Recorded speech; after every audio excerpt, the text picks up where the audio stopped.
Nemačka energente otkupljuje iz inostranstva uz nadoplatu do 1000%.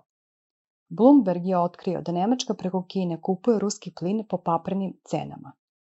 Nedeljama se semaforska vlada hvali kako je uspela napuniti skladišta plina bez zaliha ruskog plina.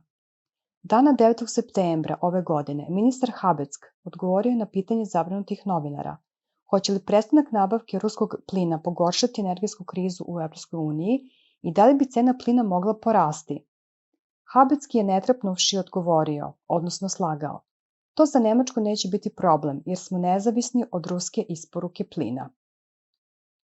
Habeckovo svedočenje je za holivudskog Oskara, jer takozvana nezavisnost o ruskom plinu, nafti i ključnim robama u stvari izgleda kao da potkopava Nemačku vlastitim sankcijama, a ne ruskim. Terajući inat Rusiji po izričitom nalogu iz Vašingtona, Nemačka je u situaciji da kupuje gas i naftu po nezamislivim cenama, i to čak iz Kine, i time dodatno oštećuje budžet države. Sankcije koje Nemačka uvela Rusiji su samoubilačke po Nemačku, što važi i za mnoge zemlje u Evropskoj uniji.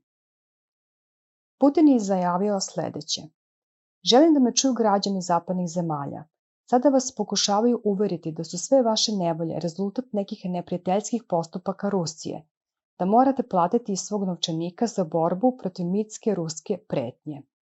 Sve je ovo laž, a istina je da su problemi sa kojima se suočavaju milioni ljudi, naročito na zapadu, rezultat godina političkog delovanja zapadnih vladajućih elita.